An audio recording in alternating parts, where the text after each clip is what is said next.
did you do when you were younger? Come again? What did you do when you were younger, dude? Oh, for crying out loud. When I was a youngster, we did a little something called timber framing. Oh yeah? What's timber framing, dude? In fact, I remember when your mom was about your age and she'd come out and help me and do that thing called timber framing. Sounds like a badass.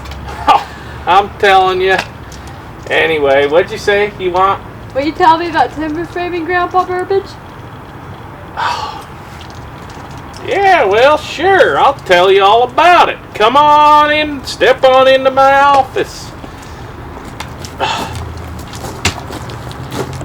Oh, yeah! Anyway, this ain't your typical old man timber frame video, baby.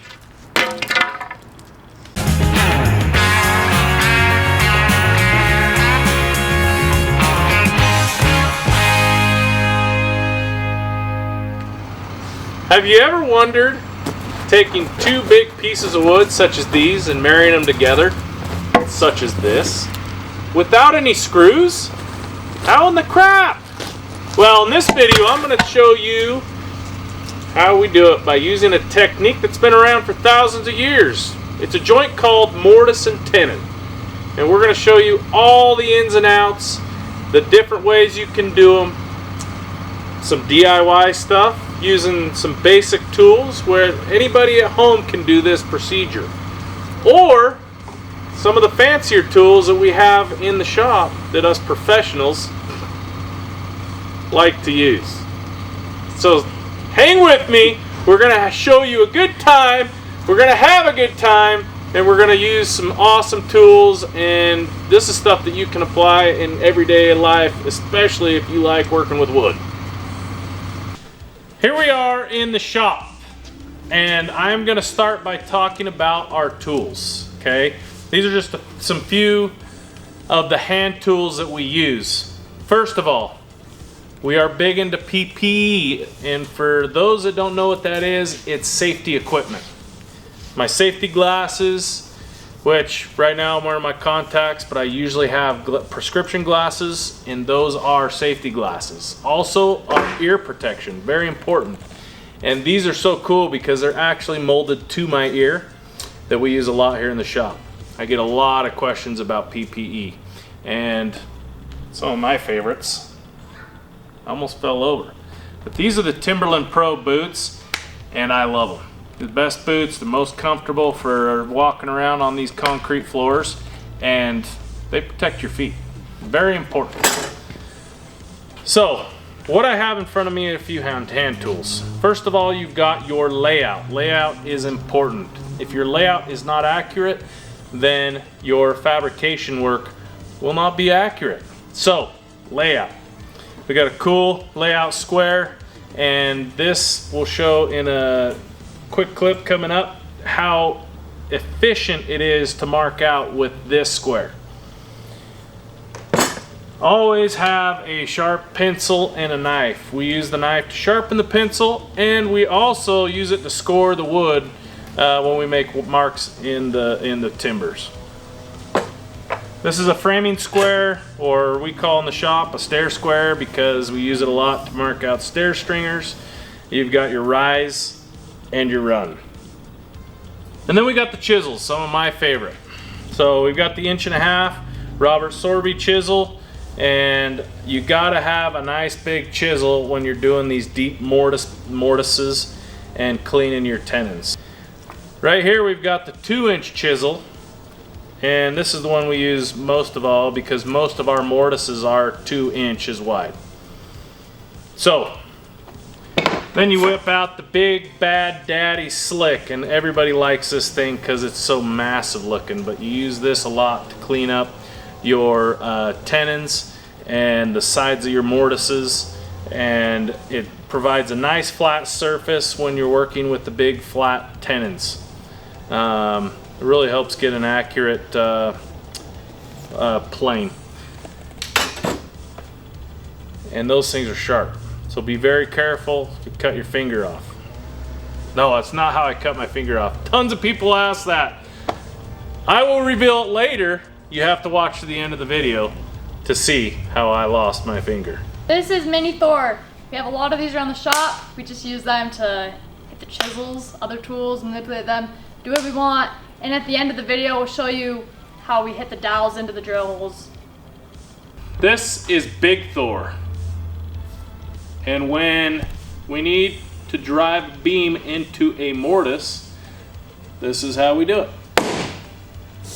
This is a Japanese pole saw. This saw works on the pull motion instead of the push motion. We use this saw to finalize all of our cuts and to cut dowels. There's a fine side and a coarse side. Okay guys, we're doing the mortise first. And what I have in my hand right here is the 12-inch Makita planer. This thing is a beast. It's awesome. A lot of the blocks that we have in the shop have stain on them, and in this particular case we need to take the stain off. So I'm going to use this planer and then we're going to do layout. So we just planed the 10x10 down. Now I've got a 6x10 that we're going to make the tenon on that will go into the mortise of the 10x10. And we'll connect the two with a dowel. Before I do layout on the post, I've got to make sure I know the size of the beam that's going into the post. And this beam is 5 3/4 by 9 1/2. And usually they come out on that inch, so it'd be 6x10. But sometimes they're under. That's why you got to check. It's important. Same thing on the post. You want to measure the width because our beam is going to go to the center of this post. So we're 9 3/4. I love this square because it's just so quick. So my 10 is here, 5 is there, I come down, then I might mark 5 on this side, and now I've got my center line right there. Layout is essential. This has to be pretty close to perfect. You need to know which line you're going to cut on, which line to not cut on. So here I've laid it out, and I've laid it out to the width and the height of my piece. And I've got marks. You can see I've got them on this side too. This marks the depth that we're going into the post. So our housing is 1 inch. 3/4 to 1 inch is what we usually like to do. And then our tenon is in the center and it is 4 inches deep. Now the reason we go 4 inches deep is because our dowels are usually 2 inches down on the wood. So the engineer likes us to be at least half of what we are into the wood. So if our tenon's 4, we need to be 2 inches on our dowel center. After we lay it out, we can either scar it with a knife. We also have a scar knife, which I've lost mine, or you can do it with a chisel. And normally we just like to do the end grain. So I just like to come through the line and give myself just a little bit of an indentation.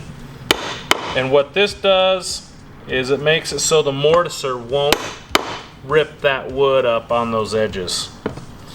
A lot of guys will also come down with the grain as well. Okay, so that's one way. Another way is with a circular saw. Some guys like to use the circular saw. This one just happens to be a DeWalt. Doesn't mean I like it. I actually like Makita.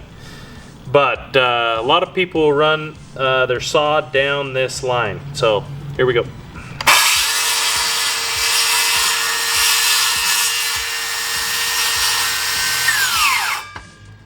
Same thing, it just gives us a guide to go off of. So either you're scoring it, you're using the chisel, or you're using the circular saw to create that guide. Okay, this is called a Forstner bit. And this is actually 2 inches, so it'll go right in between our lines. And for all my DIYers out there, put this in a drill and you'll take that center all the way down as deep as you can go. And I don't know if some drills will allow you to go that deep, but you might be able to go that deep.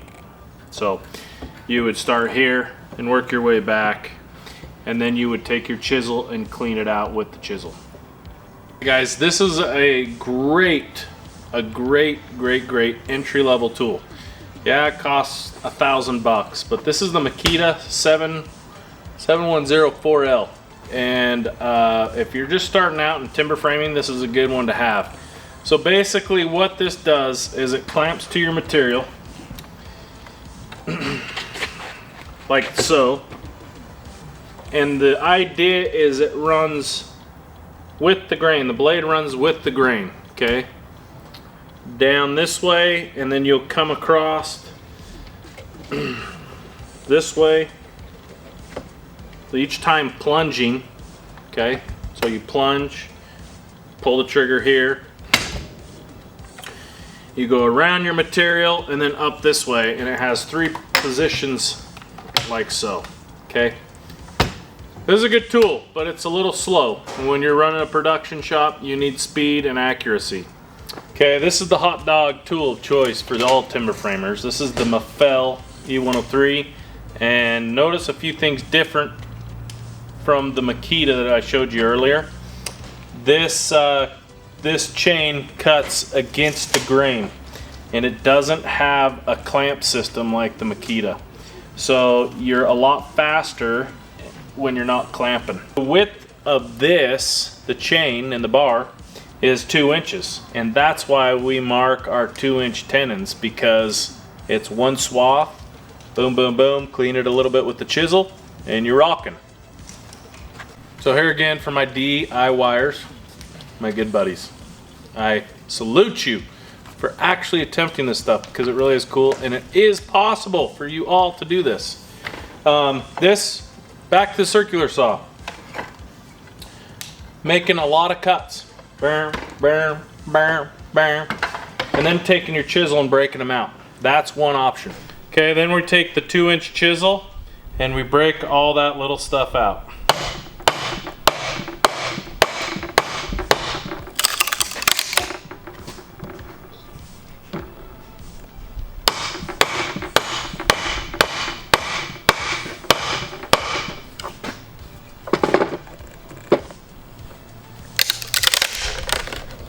Doug fir can be a real pain sometimes with these knots, and after we saw cut it, then we got to remove it with the chisel, and sometimes you get this kind of stuff in your housings or in the tenon.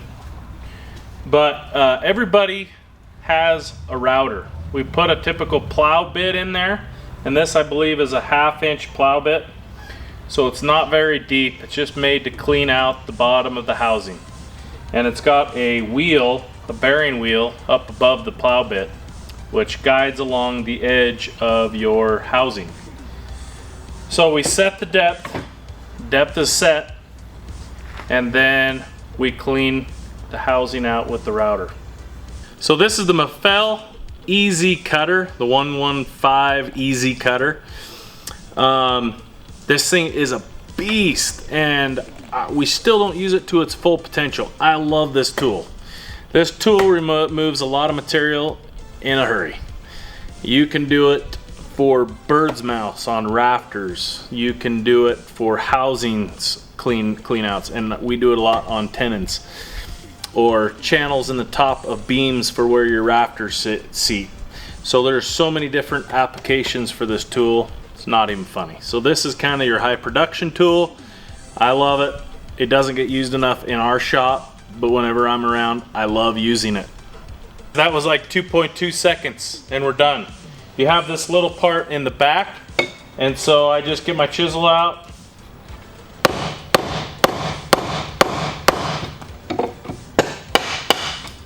I just break it out a little bit, and then Carson, get me the router.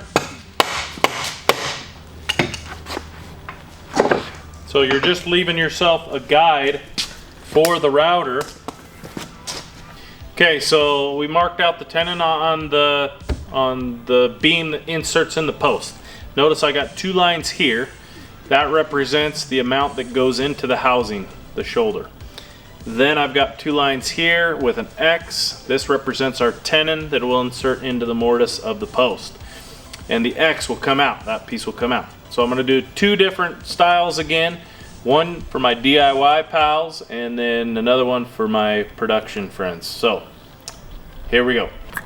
So same thing with the circular saw. We've set the depth of the blade to that line.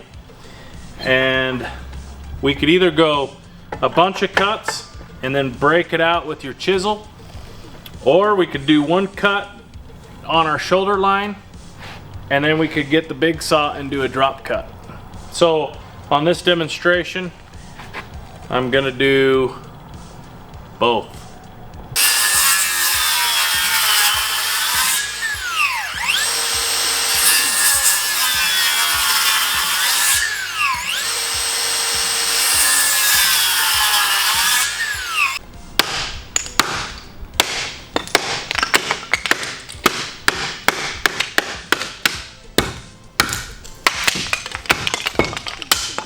This is a Makita 10-inch saw.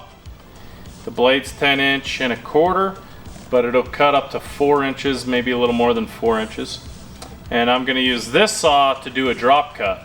So if you're good and comfortable and in a good position to do these, your materials are anchored down and you're not worried about it going anywhere, then you can do the drop cut. If you don't feel comfortable, do it the other way I just showed.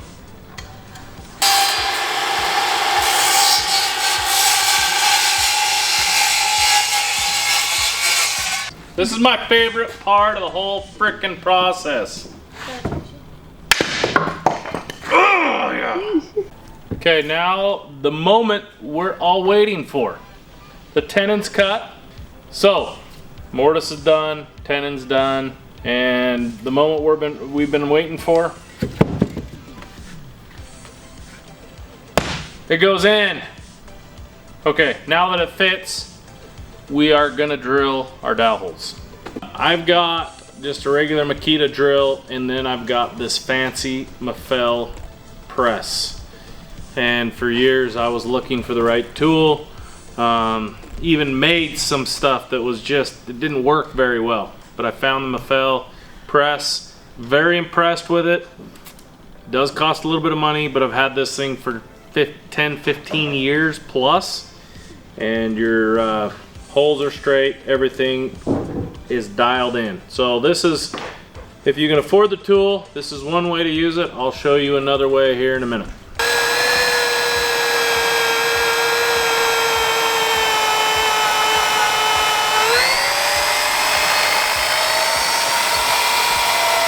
So we use these drill bits.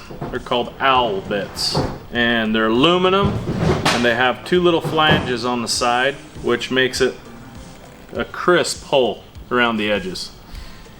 You go down, and if you have a real sharp bit, it'll break through the back, but sometimes you get tear out on the other side, so you just want to come a little bit through with your threads. We'll flip the piece over and drill from the other side.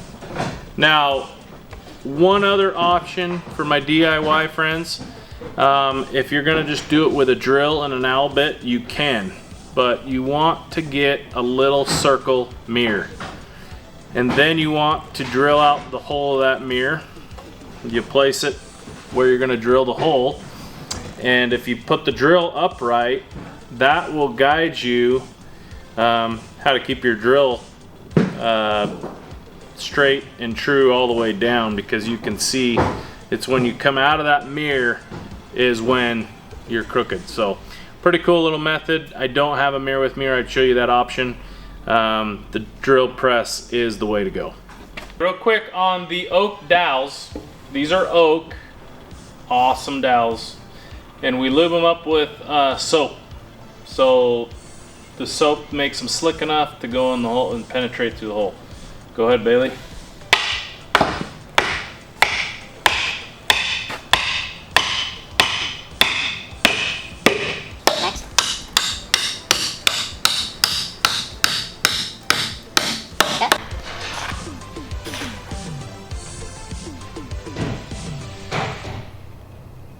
That's it. That's our video on the mortise and tenon joint. Thank you for following us and subscribing, and continue to support us. Like I said, we will continue to up our game and give you awesome content. Stay tuned because we got some awesome projects ahead.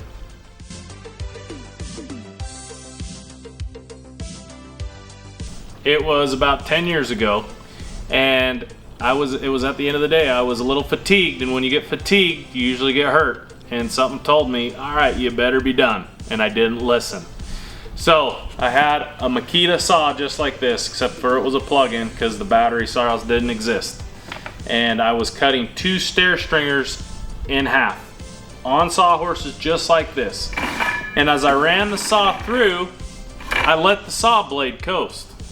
Well, as the saw blade was coasting, it all happened so fast. I went down to split the 2 boards apart, because if you know, sometimes they bind, so I wanted to split those apart. Well, I went down and reached under, which was a big no-no, with my pinky outstretched, and the blade grabbed it and ripped it off. And it was just boom, boom, boom. Split second of stupidity. Yes, I know. Please don't judge. It happens to the best of us. I've been doing this all my life, and like I said, you just never know. You gotta be safe. You gotta be aware of your surroundings. And when you get fatigued, shut it down. Take a break. So, there's the story. Don't lose a finger. You guys are awesome.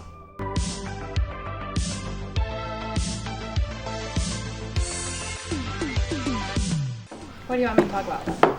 You're gonna talk about Thor. This is mini Thor. And what do I do with Thor? Bang them together?